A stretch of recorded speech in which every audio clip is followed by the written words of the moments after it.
Italian Wine Podcast. Chin Chin with Italian wine people.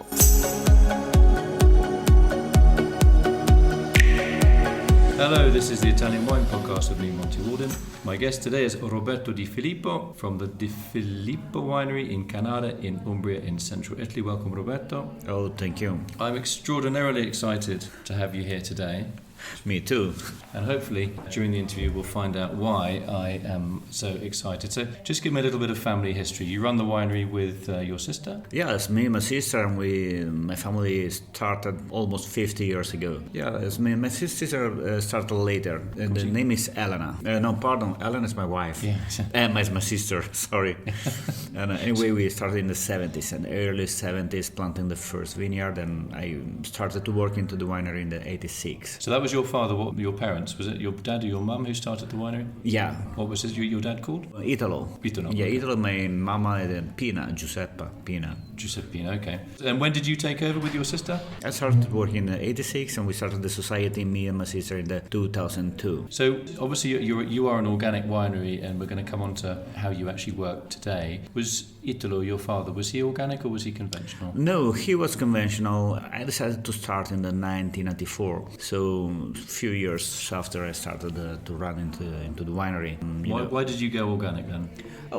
At the time it was mainly for three reasons. First of all, because we are farmer and we are mainly in touch with the chemicals. It was because of our health problems. Secondary, because we are a small winery, and so we want to give some special product to the customers to pay more attention. Third, also, because we are in a town which has strangely a 9% of cancer, probably because we have a big color firm factories, and so this is okay. We have to do something, and yeah, we had this factory in my town, in my village. And what was it making? Making colors for ceramics. With a lot of lead. So we have these problems anyway. So when you see around of you a lot of these problems, health problems, you say, okay, we have to do something. This is an active thing to do. You went organic in around about 1994, and how has your organic farming changed since then? Because you're doing a couple of things that are very different and unusual. Yeah, let's say in the beginning, the main rule is very easy because you can just use organic stuff, so you forbidden the chemicals and everything. I've seen in the way even the European rules, they have changed. They have limited the use of copper, for instance. And copper is used to treat a vine disease called peronospora or downy mildew. Yeah, so it's the only way to fight against the peronospora, the poultry meadow. Okay. After years, we also started to introduce the biodynamic farming, which it means to use a lot of useful compost on the field, on the leaves. Also, we had a big problem with the soil compacting because this kind of agriculture, we use a lot of the tractors and we have a clay calcareous soil. So we decided to use also all the system which avoids the use of the tractors to respect much more the soil. So we started to use the draft horses into the soil, into the winery, and also to clean the vineyard. We introduced the geese. Let's talk about the horses first. Mm-hmm. How many horses do you have at the moment? Actually 9. 9 horses. How many hectares of vineyards do you have? We have 30 hectares. So that's about 70 acres roughly. Yes. So that's a lot of horses. Actually, what is a fairly small vineyard. How do you stay financially viable? Let's say... What are the economics of working with a horse?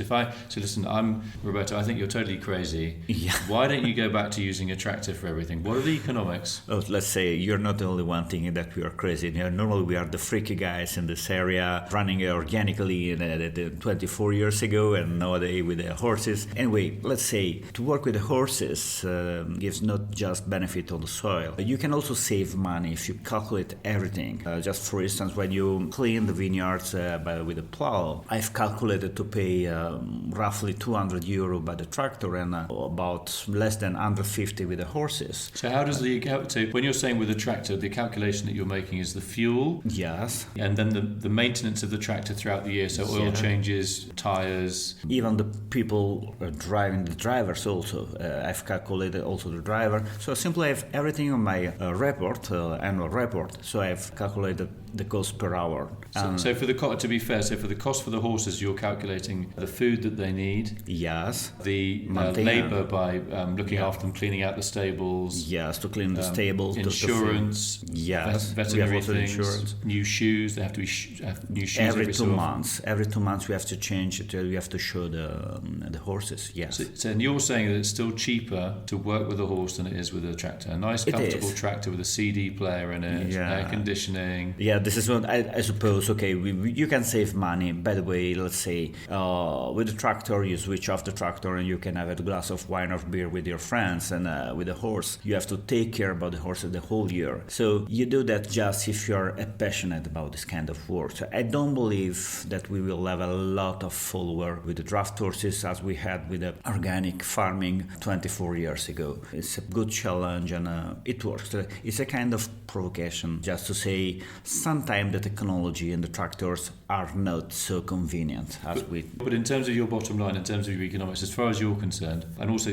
by working with the horses, there's less compaction. Yes. Which is very important. We can talk about that. But still, your calculations are that you're actually saving money by working with the horses. What about the ethical side? You talk about ethical farming. In terms of the circulation of money staying in the community and leaving the community, what are the numbers on those parameters, and why is that important to you to calculate those parameters? Monty, probably you are touching the most important point. When I say roughly that we pay 200 euro per hectare to clean with the plow with the tractor and less than 150, it is not just the quantity of money, it's also where this money remains. When I pay 200 euro with tractors, probably 80% they move away from the territory. When I pay 150 with the horses, probably more than 50% remains in the area. And that's very important because one of the problem is that with agriculture is becoming poorer and poorer. Just the other business is much more important than agriculture. So tractors, industry, and fuel and chemicals, and just sometimes only 5% remains in the farmer wallet. So we have to change something. You need an ethical, political, economical, and social will to leave more money in agriculture. So basically, you're very much of the think global but act local philosophy. Yeah. I told you that we have also not only winery here in Italy, also winery in Romania, and our philosophy was in any way to employ the local people. Even in Romania, we choose not the industrial way to plant the vineyard. We employed the people in the area, and just to keep in touch with the most local population as possible. We do the same here in Italy, in Umbria. We employ local people, we train them, we keep the same people for years and years. We have a turnover very low, so sometimes we can lose maybe one employee on 30 every year. So it means that they are in a good condition. I hope they are happy. So but do they appreciate your economics when they arrive for work? Obviously, they know they're working in an organic vineyard, which isn't being sprayed with systemics and neurotoxins. But are they just happy that, oh, listen, we work for this guy, Di Filippo. He's a bit of a crazy guy. He's a classic organic. He's got a beard. He looks a bit scruffy. We don't care. We go out in the vineyard. We get paid. We go home. We go to the supermarket. We buy our dinner. Or do they know that you have this philosophy, and do they appreciate that? Yeah, they appreciate. Probably, let's say, a lot of people who are working with us are the same crazy mentality. So we have a crew of freaky guys. No, okay, we are. That's not true. We are mainly normal people, and let's say they feel to be more involved in agriculture and what we are doing. Because we make a lot of, for instance, pruning training and also agriculture training and biodynamic training. And now we are going to make also draft horse training. So we learn how to drive the carriage and the tools. So you're teaching them skills, basically. Yeah. You're giving them life skills or skills. Yeah, it's very important to make a team building and also to make them to feel to be more involved in what we are doing. For sure, it is not easy because everybody wants to create their own corner. Maybe one day they do not like the horses. Okay, well, don't use the tractors. And because we have a lot of animals, it's very complex. And sometimes the geese, they eat the grapes, and so say, take away these bad animals. And it is not easy, but my effort is to make them to understand that we have to change something. Because if I follow the mainstreaming, I should fire 50% of my employees. So it's. But you have a huge risk as well. I mean, I know, if you think about all these employees, my partner's an accountant, she does financial accounting for agricultural businesses, and everybody's terrified of having too many employees because they can't get rid of them. Yeah. So that's why the system, obviously labour protection, which is obviously not a bad thing, but one of the reasons why I think all agriculture has become so reliant on machinery and technology is because we've undervalued the human aspect. Yeah, this is one of the important points, and for sure we are going against the mainstreaming because we are investing in all this technology, geese and horses, which means to save material resource, so petrol or metals, but we have to invest on human resource. So it's the contrary. The people are scared to employ more people. So everybody, also around my territory, are investing on new technology which allows to save any minutes of labor into the vineyard. And so this is crazy. We are just 2% of people in Europe working in agriculture. In the States, they are like 1%, and the result is low quality agriculture, desertification of fields, chemicals, and blah and blah, and health problems. I say let's make one step back, not like 100 years ago to employ 60% of people in agriculture, but we can move from 2% to a 4, 5, 6% in order to have a better quality of food, agriculture, territory, and also save material resource. Do you think also the physical aspect? I mean, I've worked in vineyards, and it is hard work, but at the end of the day, you do feel tired at the end of the day, but you get an incredible amount of exercise. And actually, I find what I found when I used to come home from working in a vineyard all day long, my mind was incredibly active. If I come home from working in an office, I just, you want to flop on the sofa and put the TV on and just switch off. Is that important, the physical activity and mental health, a link between the two? Yeah, there is a connection. And unfortunately, I do not work so much into the fields and with the horses as I wish. But for sure, when you're working physically, you take care also about your body. You feel much better. You can work better. I don't know if I got your answer. That's okay. Yeah, so a typical day. So if you wake up and you know that you've got to get the horses ready, they're in the stable. So between getting them from the stable into the vineyard, how long does that take? You have to. The management is okay. When I'm in a lucky day and I can afford to work with the horses, okay, I wake up, I go to the horse and I pick up the horse with the lunge, and just fastly we brush him just to take away some ground and something.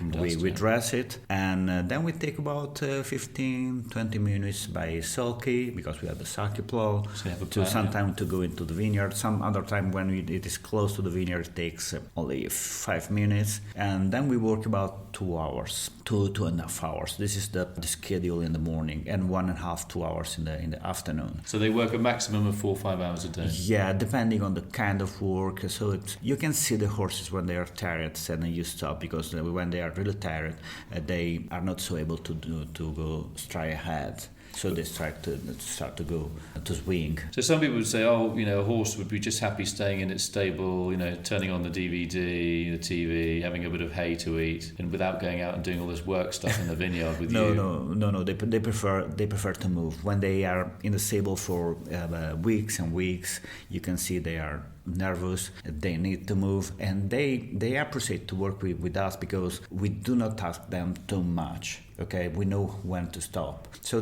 physically the horses, they have to move. The worst horse is the one who stays months and months in the stable or in the paddock. And, so it's very important to create this link with the horse, with the animals. Don't forget that the horse is an extraordinary sensitive animal, and so they pick up your mood immediately. You also understand them.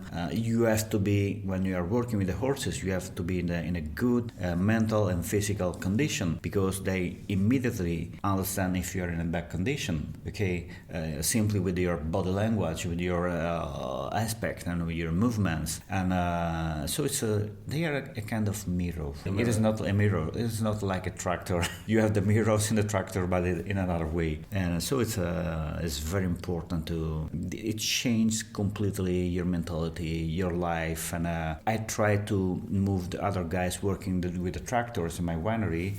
I want to make them to know the horse labor, which is different, and I hope that I will be able to move them, because now the problem is that we have the double technology, horses and tractors because you cannot abound immediately. So we have also the double cost. So we made a research, we have built up the tools, and we are sustaining both, and we didn't get any funds from Italy. Did you make your own tools for the horses?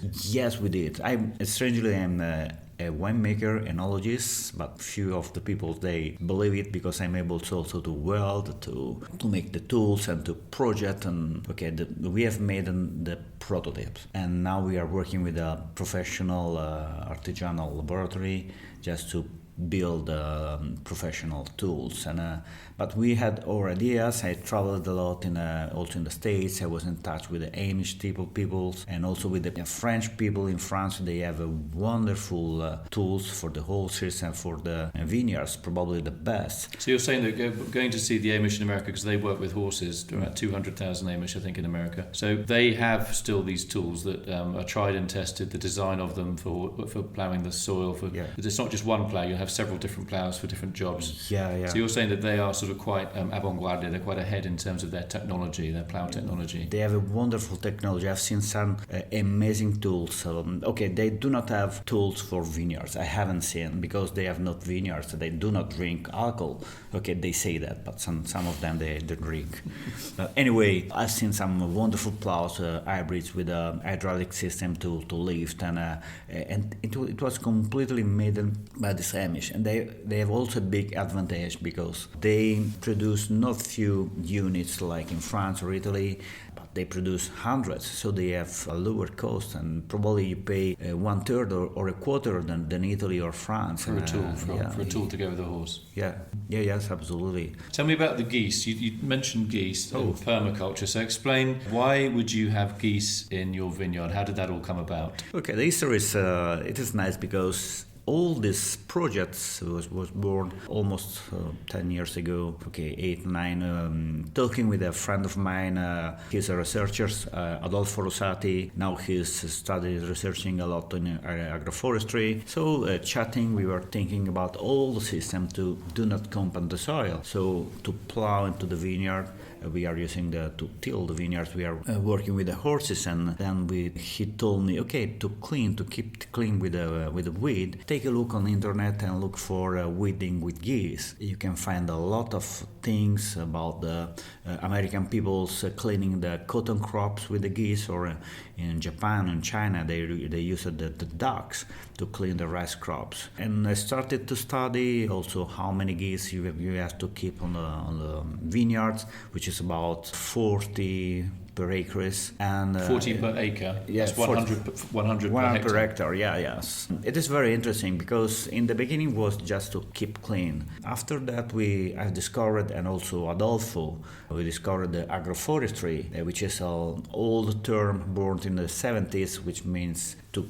join together two kind of crops. In the former time, it was concerning just one orchard, for instance, paired with a barley or legumes, and you have a synergy. The second crop keep clean the orchard, or you can also add nitrogen with legumes, and you have the double production, and you can increase also 40% the total production. So basically, the orchard is producing fruit by growing nitrogen-fixing legumes between the trees. You can harvest them and eat them, and they leave nitrogen. They suck nitrogen out of the atmosphere, put it in the soil, and then the trees can use that nitrogen to grow their next crops. It's a very efficient, economical way of getting two crops on one piece of land. Yes, it's an old new technology. You have to cover this whole technology and upgrade within modern knowledge. We have a lot of agroforestry nowadays. It means also to join not only two crops, but also one crop and one breeding. We are using the geese into the vineyard, but here we have experience also in Umbria with the hens into the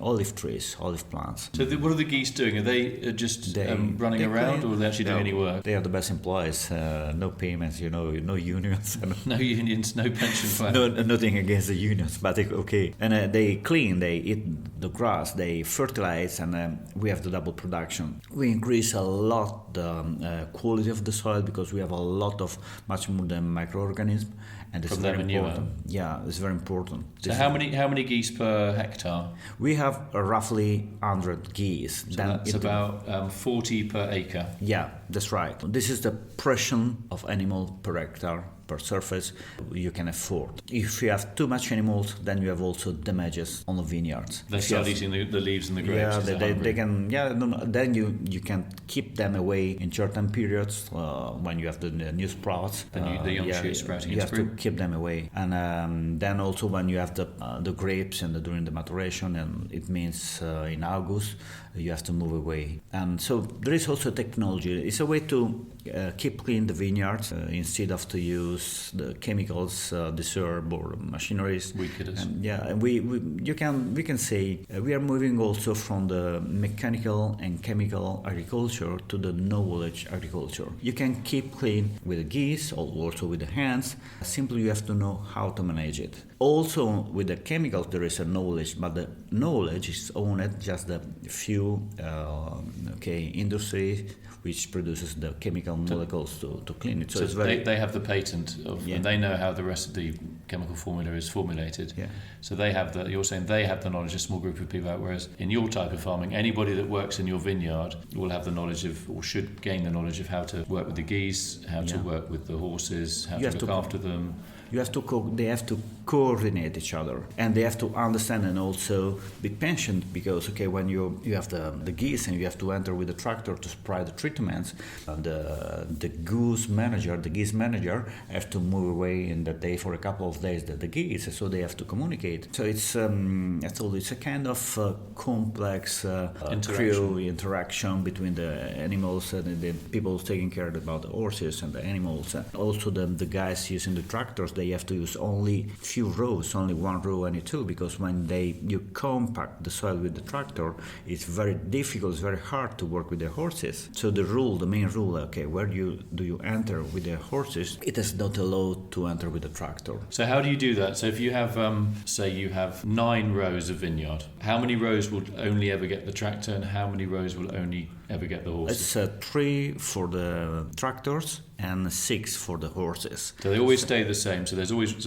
we would say 1 driving row, and then 2 non-drive, 2 horse rows, 1 driving row, 2 horse rows. Yeah, so that means 1, we call them 1 compacting row and 2 respecting rows. So the compacting row, each on either side of the tractor row, will have soft soil with the horses. Yeah. Okay, so that won't suffer too much. We are using a special sprayer, opening with the wings and spraying 3 rows at a time. So it means we are using also technology. We do not refuse technology, absolutely. We try to modulate technology and also new and old technologies, because also using horses could be a modern technology. So we can use also the Wi-Fi just to open the gate of the geese in the morning, and also to have the camera. So the guys taking care about the geese, they can also control by smartphone. Why not to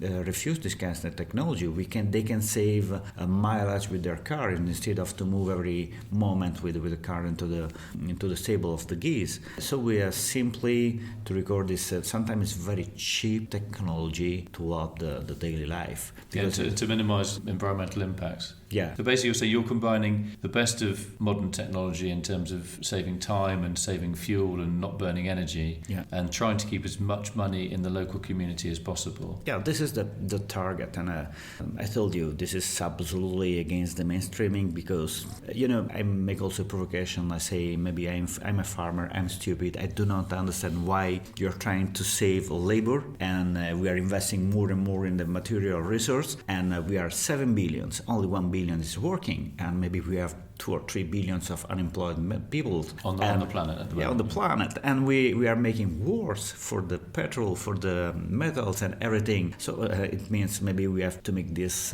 freaky step back. Okay, so there is definitely there's an environmental aspect and there's an ethical aspect, but it's really based, you're saying it's based on logic, it's not based on any weird philosophy, or it's based absolutely on logic and a lot of economics as well. Yeah, so we try to keep in Italy we say to keep the feet on the ground, and to be, it's the same in English, I'm happy to hear that. Anyway, I want to feel myself a farmer, I'm not a philosopher, as I told you before, and I appreciate philosopher, farmer like Fukuoka or like Steiner, and so we have to practically work daily and use our mind. It's much easier to recover, to collect a lot of information with the internet, with the net. We have to use it also because we are making a rare kind of agriculture, so we have to keep in touch and create a net for the few crazy farmer doing things like that, and to exchange the idea. The idea for instance is to create these new tools and to put all the project on internet. So you're not developing things just for you. You're saying, listen, I've designed this plough, or I'm doing this thing with my geese. I want to make a kind of PDF or something like that, so anybody can download the project. Maybe they are in Austria or in South Africa, they can copy it, and the idea is to make a kind of a Linux of the horse working tools, so they can download, operate, and upload with the other things, just to modify. We are really few people doing that, so we have to keep in touch, and we have a powerful tool like the net, and we have to use it. So you're saying you're not patenting what you're doing. You're saying, listen, I'm doing this worked for me, I'm sharing my knowledge, I'm giving it away for free, and you're very happy that people say, oh yeah, the geese thing sounds interesting, I'll try that. Yeah. He says, right, 40 geese per hectare, 50 geese is too many per hectare, 30 maybe not quite enough. So you're giving it away for free. Maybe if you're in Holland or in North Italy, you have more rain, so you can have also more geese. So you say, okay, in Italy, in Holland, you can keep also in an orchard under 50 geese. Or this is what we have to say, and we have also to value the animals we are producing, because we have a lot of benefits. Also on the meat, on the eggs, all the feeding is mainly by grass, 80%, so they have much more healthy fat like the omega-6. You're saying the quality of the goose meat is much better because they've been eating green plants rather than eating pellets. Yeah, that's very important, because modern disease like cancer, Alzheimer, or heart disease, the main reason seems to be this low quality fat like the omega-6. So we have to change how to breed animals. So aerobic exercise in the vineyard, healthy meat from the geese in the vineyard, and you can eat them. And a free-range goose that's been eating what it normally would eat in the wild, green grass, is going to be a healthier dinner than goose that has never seen the sunlight. Probably it's everything we are producing seems to be healthy and organic and biodynamic. I say just my life looks to be not really organic, because you can imagine, Monty, that we, with all these projects, these things, is very complex. I need a good thing with me. Fortunately, I have a good horse trainer like Daniele, and also a passionate guy like Marco taking care about the goose, and wonderful people also in Romania, and otherwise it's impossible to manage such kind of project. You haven't really talked about your wines, but let's talk. You do make some no added sulphite wines, like Grechetto, yeah, we did it. It's a new challenge for me. So I tried there are a lot of no added sulphite wines out there, and I don't want to get into too many polemics, so I won't get into any polemics. I'd like to. I could spend 4 hours going into polemics. But ultimately, my view on no added sulphite wines is they're delicious when they're made with really top quality grapes, and the winemaker knows what he or she is doing. The two best no added sulphite wines I've ever had, and one of them was with you a couple of days ago. Both of them have come from horse-ploughed vineyards. Yeah. One of them came from the Languedoc, a wine grower called Bernard Belazan from Tunisia. He grew up with horses when he was a kid, and he has a horse-ploughed vineyard. And you're the same. I'm sure there's a link there somewhere. How do you make your no added sulphite wine? Because you don't just pick the grapes and ferment them. You have a real plan before you make your no added sulphite wine, and that's why it tastes clean and fresh, and nobody would ever guess that it was a no added sulphite wine. It was delicious. How do you make it? It's very important to have an excellent grape. And so they come from the no sulphite Grechetto, the Trebbiano Spoletino, and the top of the Grechetto wine from the no tractors vineyard. So they both so it's two grape varieties, Trebbiano Spoletino and Grechetto. So they both come from horse ploughed vineyards. This small production, it means they are only maybe 10,000 bottles. Totally, they come from 4 hectares. Yes, there is a link. It is not easy to prove, because we should make different training in a different plot. And so anyway, let's say my feeling is that we have much more complex soil and also wonderful quality of grapes, low production, and so we have a really powerful grapes, and grapes rich of aroma and complexity. And so this is very important for a no sulfite wine. So you pick the grapes. So you say basically they have very very good physiological ripeness and analytical ripeness. So you get the numbers, the sugar levels, and you get the flavors. So you pick them by hand, you stick them in a press. Yes, we try to save comunque anyway to keep away the grapes and the juice from the oxygen. So we use also a tin of carbonic gas during the pressing. Okay. And, so there you go again. That's classic. You old-fashioned goose farmed vines. You're in the medieval era. Then you get the grapes in. You're using technology. Yeah, we do. Okay. No, we do. I told you, we do not refuse technology. We want to, when we need, we use it. Okay. Then we have the completely biodynamic protocol, so natural cleaning, and then we use the wild yeast for the fermentation. So you press, you get the juice. So the juice goes into the tank for the white wine, and it starts fermenting on its own with wild ambient yeast. Yeah, it takes a long period, because with that wild yeast, and also because the Grechetto is very difficult to be fermented. Anyway, my mentality for the no sulphite wine is, because we refuse the chemical protection against mainly oxidation, we need a powerful wine. So if you have a good aroma heritage, you can keep the wine longer, and also if you lose a part of the aroma because of the oxidation, you still have a pleasant wine. If you have a weak wine and you lose the aroma, you have just water and alcohol, and the wine is unpleasant. So you've pressed it, you've got the juice, it goes into tank, it ferments with wild yeast, and then what do you do? How long do you leave it on its lees? Do you just leave it on the gross lees, the thick lees formed by fermentation? We leave on the thick lees at least for 6 months. This is very important because the lees, the quality lees, are the natural protection against the oxidation, and also you make the wine much more complex. We use the lees for many months. When we stop to use the lees for the white wine, we move the lees on the red wines, just because I told you it's a natural protection against the oxidation. Also, it's a way to make the wine more complex. So you recycle the lees into the red. Yeah. You're saying that for the white wine, you leave it on gross lees, but then you rack it and it will still form some lees. You don't want to leave it on the gross lees too long. Why not? Because the gross lees, I think the rough lees you are saying, the gross lees are stinking. You have to move away the gross lees, because they are not just lees. They are leaves and also part of skins and wood and everything, and it gives really a bad smell. So you have to make your enological labor. You have to be an enologist. So again, your technological side. So you decide when the moment is to rack off, where the leaves could start making the wine turn stinky and eggy. You say, right, we'll rack off the wine, and we can recycle those leaves into a red. Yeah. Not throw them away to give the red a little bit more food. And then you take the white wine, and then what happens to it? Does it settle again before you bottle it or not? Yeah, and we do not filter it. About the gross leaves, it is not difficult to separate them. Simply, we move them away before the fermentation. So you have to keep it to rest, because if you have the gross leaves during the fermentation, you have a bad smell, especially the broad aroma.